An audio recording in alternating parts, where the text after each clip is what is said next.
Welcome to the second slot of your English lesson, children.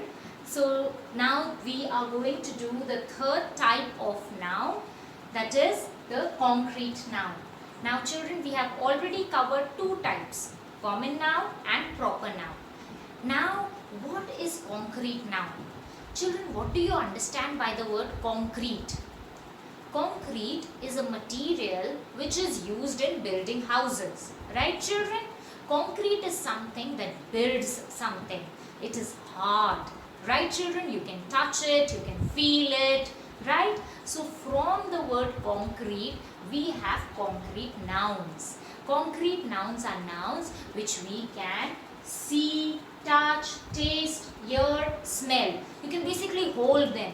So they are concrete things. They are concrete people, concrete things and animals that are around us. Okay, children? These are nouns that are the ones we can visualize. We can see. Table. Table is concrete. We can see it. We can touch it. We can feel it. It is concrete. Right, children? Rock. You can hold a rock, children. You can throw a rock. You can feel a rock. Right, children? Flag. You can see a flag. Right, children? You can hold a flag. You can touch a flag. Hairdresser. You can see a hairdresser. You can, touch a hairdresser. So that ways, children, anything that can be seen, touched, tasted, heard, smelled. So these are concrete nouns. Concrete nouns have sight, touch, hear, smell, taste. They are mostly the names of objects, animals, substances or materials. Okay, these materials or substances can be counted or they cannot be counted. So these two types, countable and uncountable nouns, are also types of nouns which we will study afterwards. We will study in this class only.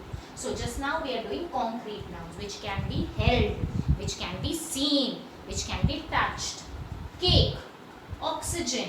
Why oxygen, children? Because we can feel the oxygen, right? Iron, boy, dog, pen, glass, pomegranate, earthworm and door are all concrete nouns, children. Okay? Now over here, smoke. Smoke can be seen. Plant. Plant can be held. Garbage. Garbage can be seen. Right, children? So these are all concrete nouns.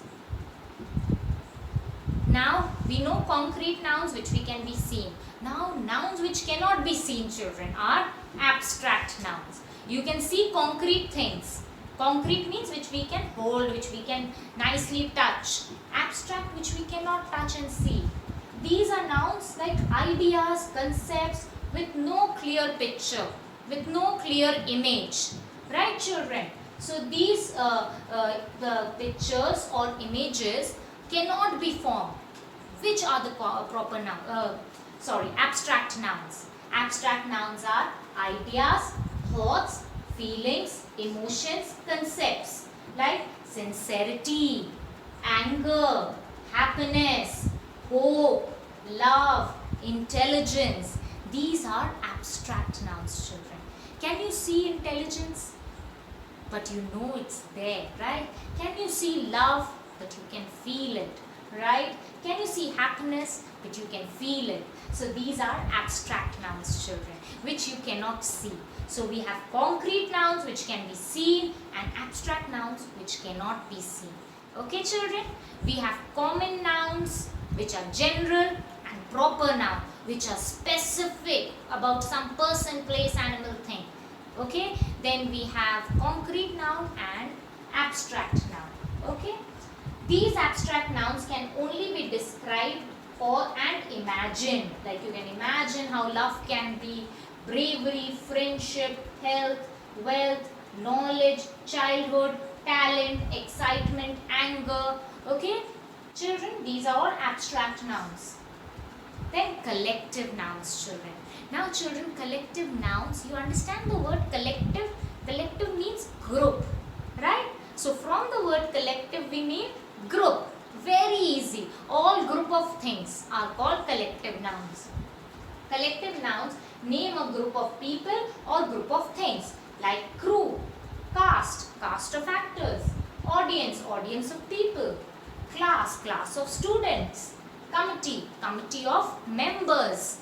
Okay, a pride of lions. If there are too many lions, if there is a group of lions, we will say a pride of lions. A group of lions is called a pride.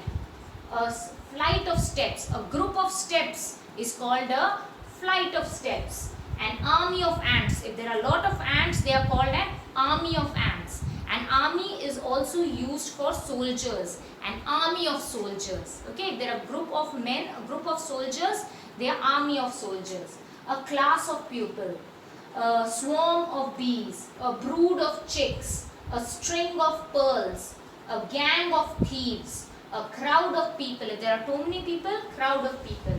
A school of fish, a pack of cards, a herd of cattle, a clump of trees. If there are a group of trees, a clump of trees. All these words are, the children, collective nouns. These words are used for group of people or group of things. Okay, a troop of dancers, a litter of puppies. A group of puppies are there, a litter of puppies. A sheaf of papers, a choir of singers, a pack of wolves. Okay, children, so this is how English language has these new group of words, and when we use it in our sentences, it sounds so nice. A pack of wolves was seen in the jungle. Right, children? A choir of singers made the show excellent. Okay, children? So this is collective noun. Then last I had told your children about concrete nouns and countable nouns and uncountable nouns. Now countable nouns are, children, which can be counted, and uncountable nouns are which cannot be counted. Very simple. Countable nouns. A countable noun can be singular or plural. So countable nouns is basically, if you see this banana, single banana. These are 3 bananas, so it is more than 1 banana, so it is plural form of bananas. Okay, children? So when something can be counted, like this banana, it is called a countable noun. Okay? A countable noun are things we can count. We can say 1 banana, 2 bananas, right? Very easy. We can say 1 apple, 3 apples. If you see an S is added over here, children. 1 pineapple, 2 pineapples. So we can count pineapples. We can count cucumbers. We can count strawberries. In the case of strawberries, children, we have removed the Y and we put IES. Okay? So that is the plural form of strawberries. Okay, children? So strawberries can be counted. 1 strawberry, 2 strawberry. Right. Can we count grapes? Yes. 1 grape, maybe 4, 5, 15 grapes can be counted. Okay, children? So these are countable nouns. Now there are some things that cannot be counted, children. Can rice be counted? 1 rice, 2 rice, 3 rice? No. If you say I have eaten rice, right? You cannot count it. An uncountable noun has only one form, that is rice. Uncountable nouns are things we can't count. We can't put an S on the uncountable noun. You cannot say rices. You cannot add an S over there. We can't say 1 rice, 2 rices. Right, children? So this is wrong. This is an uncountable noun. It cannot be counted. Like you cannot say milks. You cannot say waters. You cannot say hams, lettuces, salads, dressings. So it is uncountable. It cannot be counted, children. Okay, children? So things that cannot be counted are called uncountable noun. Now we have, in the countable noun, children, we studied about singular and plural. See, children, over here, countable nouns, when we count them, it is either singular, that is 1, or it is plural, more than 1. So now we will study about singular and plural in detail. Nouns can be singular or plural. When you are talking about one person, one animal, one place, one thing, you use a singular noun. How? One ship, a train, an owl, a woman, a flower. This is a single person, right? So it is singular noun. Okay? Then these are other singular forms of noun. A key, a girl, a comb, a bus, a boy. If I say boys, we add a S and we make the plural form. If I say swings, We add a S and we make the plural form. Okay, photographer, photographers. Very easy, children. Now we've studied about one thing in a noun, that is singular, when there are more than one things. When you're talking about two or more people, two or more animals, places or things, use plural nouns. Most nouns are made plural by adding S at the end. Sometimes we add ES, sometimes we add IES, like in the case of strawberries, children. We cannot write strawberry and put one S. We have to write IES. Okay, children, when we do the plural form. Bat, bats. We added an S and made the plural form. Mug, mugs. Star, stars.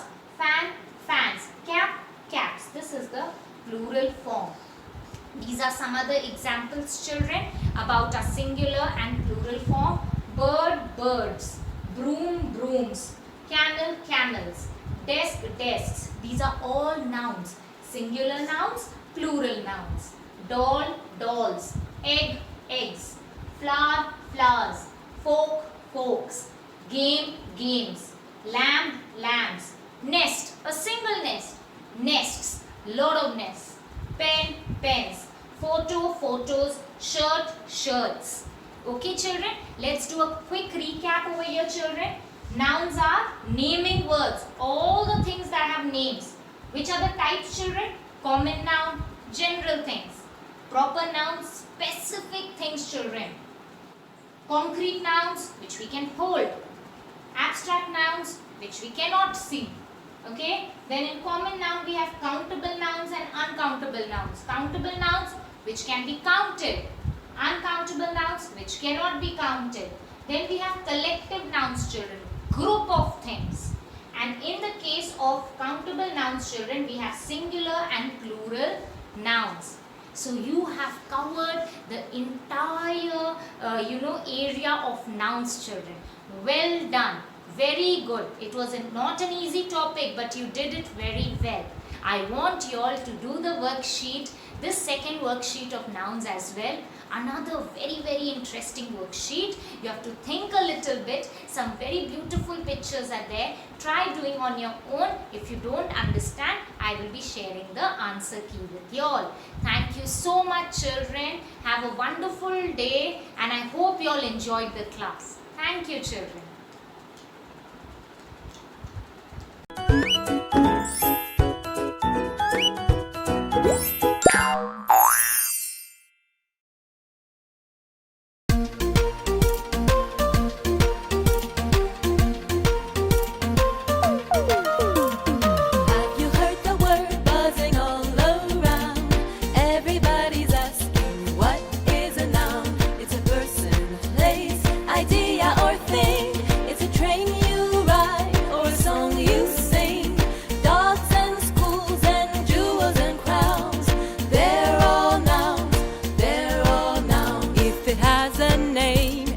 Proper noun. If it doesn't have a name, it's a common noun. A cookie is common, Rena is proper. Great Wall of China, kangaroo. Mom and dad are all nouns too. Have you heard the word buzzing all around? Everybody's asking, what is a noun? It's a person, place, idea or thing. It's a train you ride or a song you sing. Dogs and schools and jewels and crowns. They're all nouns, they're all nouns. A specific noun, it's a proper noun. An unspecified